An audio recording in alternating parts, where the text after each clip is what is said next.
کہ صحابہ کرام کے ان حیات کے حوالے سے، مشاجرات کے حوالے سے ان کے تاثرات اور ان کا موقف کیا ہے۔ حضرت عمر بن عبدالعزیز رحمۃ اللہ علیہ، ان سے کسی نے اسی مسئلے میں جب پوچھا گیا کہ جنگ صفین میں جو شریک ہوئے ہیں صحابہ اور آپس میں لڑے ہیں اور ہزاروں لوگ مرے ہیں، شہید ہوئے ہیں، ان کے بارے میں کیا مسئلہ ہے تمہارا، کیا رائے رکھتے ہیں؟ تو حضرت عمر بن عبدالعزیز رحمۃ اللہ علیہ نے ایک بات فرمائی، فرماتے ہیں تلکا دماء طہر اللہ منہا یدی، اس خون سے اللہ نے میرے ہاتھ کو محفوظ رکھا ہے، یعنی اس خون ریزی میں شریک نہیں ہوا، اللہ نے مجھے شریک نہیں کیا، میرے ہاتھ بچے رہے ہیں، اللہ نے مجھے بچایا ہے۔ فلا احب ان اغضب لسانی بہا، فلا احب، میں یہ پسند نہیں کرتا، میں اچھا نہیں سمجھتا کہ اپنی زبان کو آلودہ کروں اس معاملے کے بارے میں۔ میں اس سے محفوظ رہا ہوں، اس جنگ میں شریک نہیں ہوا، اللہ نے مجھے اس سے بچایا ہے، تو اب میں اپنی زبان کو بھی نہیں آلودہ کرنا چاہتا کہ میں کوئی تبصرے کروں، کسی پر تنقید کروں، حرف شکایت اپنی زبان پر لاؤں، فلاں نے غلطی کی ہے، فلاں نے غلطی کی ہے، اس کا قصور تھا، میں یہ باتیں اپنی زبان پہ لانا گوارا نہیں کرتا، میں ان کے بارے میں خاموشی اختیار کرتا ہوں۔ دونوں طرف صحابہ تھے، ہم صحابہ کے بارے میں کوئی بات کہنا درست نہیں سمجھتے۔ اندازہ کیجئے یہ حضرت عمر بن عبدالعزیز رحمۃ اللہ علیہ کا تاثر ہے۔ اسی طرح حضرت امام شافعی رحمۃ اللہ علیہ، زمانہ جانتا ہے امام محمد بن ادریس شافعی رحمۃ اللہ علیہ کو، وہ فرماتے ہیں تلک دماء طہر اللہ ایدینا منہا فلم نلوث السنتنا، فرماتے ہیں اللہ تعالیٰ نے ہمارے ہاتھوں کو اس خون ریزی سے بچایا ہے، تو ہم اپنی زبانوں کو اس میں آلودہ نہیں کریں گے، ہم زبانوں سے ان کے بارے میں کوئی حرف نہیں لائیں گے۔ بلکہ امام شافعی رحمۃ اللہ علیہ نے ایک موقع پہ اپنے شاگرد ربیع سے کہا تھا، یا ربیع لا تخوضن فی اصحاب رسول اللہ صلی اللہ علیہ وسلم، اے ربیع صحابہ کرام کے بارے میں، رسول اللہ صلی اللہ علیہ وسلم کے اصحاب کے بارے میں کوئی غور و فکر نہ کرو اور کوئی باتیں مت بناؤ، فإن خصمک النبی صلی اللہ علیہ وسلم غدا، خبردار کل قیامت کے دن تیرے مد مقابل اللہ کے رسول ہوں گے۔ اگر صحابہ کے بارے میں تم لب کشائی کرو گے، صحابہ کی شکایتیں کرو گے، ان کے بارے میں سب و شتم کرو گے اور ان کی عزت و آبرو کو آلودہ کرنے کی کوشش کرو گے، تو فرماتے ہیں کل قیامت کے دن تمہارے مد مقابل حضرت محمد الرسول اللہ ہوں گے صلی اللہ علیہ وسلم۔ اندازہ کیجئے ہمارے اسلاف کے تاثرات اس حوالے سے کیا تھے کہ مشاجرات کے بارے میں، ان کی لڑائیوں کے حوالے سے ہمیں اپنی زبان کو آلودہ نہیں کرنا چاہیے، خاموشی اختیار کرنا چاہیے۔ حضرت امام احمد بن حنبل رحمۃ اللہ علیہ، ان سے اسی بارے میں ایک بات منقول ہے، السنہ میں امام خلال رحمۃ اللہ علیہ نے ان کا یہ قول نقل کیا ہے، فرماتے ہیں رحم اللہ اجمعین، ان سے صحابہ کرام کی اسی مشاجرات کے بارے میں پوچھا گیا تو انہوں نے فرمایا رحم اللہ اجمعین، ان تمام پر اللہ کی رحمتیں ہوں، معاویہ و عمر و ابو موسیٰ والمغیرہ، ان تمام کے بارے میں نام لے لے کے انہوں نے کہا اللہ کی ان پر رحمتیں ہوں، اللہ کی ان پر رحمتیں ہوں۔ کہتے ہیں اللہ رب العزت نے اپنی کتاب میں اپنے نبی کے ان صحابہ کے اوصاف کو بیان کیا ہے اور فرمایا ہے سیماہم فی وجوہہم من اثر السجود، اللہ نے ان کا وصف بیان کیا ہے اور کہا ہے کہ سجدے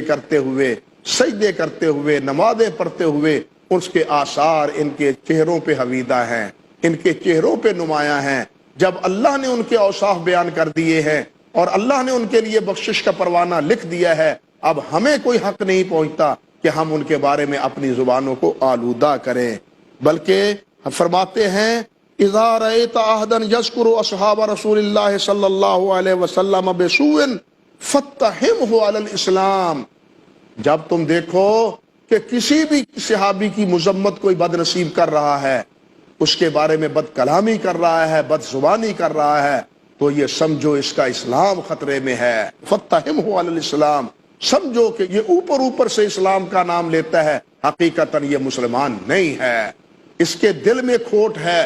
اس کے دل میں عیب ہے. اگر اس کے دل میں ایمان ہوتا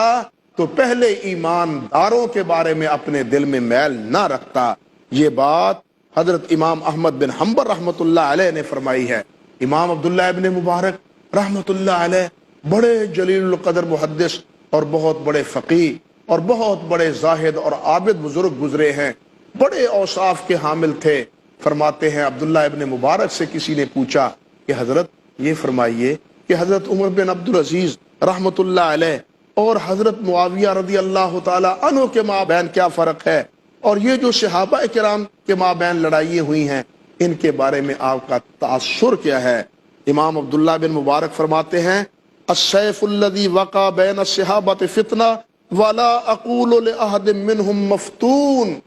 یہ فتنہ تو تھا، یہ ان پر اللہ کی طرف سے آزمائش تو تھی، لیکن میں یہ نہیں کہتا کہ یہ وہ مفتون تھے، فتنہ پرداز تھے، فتنے کو ابھارنے والے تھے، فتنے میں مبتلا تھے، فتنے میں مبتلا ہو گئے، لیکن یہ نہیں کہ وہ فتنہ باز تھے. فرماتے ہیں میں یہ نہیں کہتا. اور ساتھ فرماتے ہیں یہ رہا سوال کہ حضرت معاویہ اور حضرت عمر بن عبدالعزیز کے درمیان کیا فرق ہے؟ فرماتے ہیں دیکھو معاویہ اپنے گھوڑے پر نبی علیہ الصلوۃ والسلام کی رفاقت میں آپ کے ساتھ مل کر جو اس نے جہاد کیا، اور گھوڑے کے ٹاپوں سے جو غبار اٹھ کے ان کے گھوڑے کے نتنوں میں جمع ہوا، وہ گرد و غبار جمع کر کے ایک وجود بنا لیا جائے، ایک آموختہ ایک بت بنا لیا جائے، ایک وجود بنا لیا جائے، تو وہ وجود بھی عمر بن عبدالعزیز سے افضل ہے. وہ وجود بھی اس غبار کا بنا ہوا جو غبار حضرت معاویہ کے گھوڑے کے پاؤں سے اڑ کے ناک تک پہنچا تھا گھوڑے کے، اور وہ نبی علیہ الصلوۃ والسلام کے ہمراہ جنگ کر رہے تھے، غزوے میں شریک تھے، جہاد کر رہے تھے. یہ تاثر ہے حضرت امام عبداللہ بن مبارک رحمۃ اللہ علیہ کا. اسی طرح جتنی عقائد کی کتابیں ہیں ان تمام کتابوں میں صحابہ کرام کے انہی مشاجرات کے حوالے سے یہی موقف ہے. حضرت شیخ عبد القادر جیلانی رحمۃ اللہ علیہ، ان کی مشہور کتاب غنیۃ الطالبین، وہ فرماتے ہیں کہ اتفق اہل السنت والجماعہ، اہل سنہ والجماعہ اس بات پر متفق ہیں، اس بات پر علی وجوب الکف اما شجر بینہم،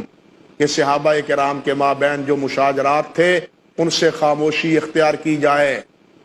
زبان کو روکا جائے. فرماتے ہیں والامساک عن مساویہم، اور ان کی خطاؤں سے درگزر کیا جائے، رکا جائے، ان کی خطاؤں اور غلطیوں کو اچھالا نہ جائے، لوگوں کے سامنے بیان نہ کیا جائے، ان کے غلطیوں کو لوگوں کے سامنے حکایت نہ کیا جائے، بلکہ کیا ہے فاظہار فضائل و محاسن، بلکہ چاہیے کیا کہ ان کے محاسن اور ان کے فضائل ذکر کیے جائیں. اہل سنت کا عقیدہ اور فکر کیا ہے کہ ان کے فضائل اور محاسن ذکر کیے جائیں، ان کی کمزوریاں نہ ذکر کیے جائیں، اور ان کے باہمی مشاجرات کو بھی نہ اچھالا جائے. شیخ الاسلام ابن تیمیہ رحمۃ اللہ علیہ بھی فرماتے ہیں العقیدہ الواسطیہ میں، فرماتے ہیں ومن اصول اہل سنت والجماعہ،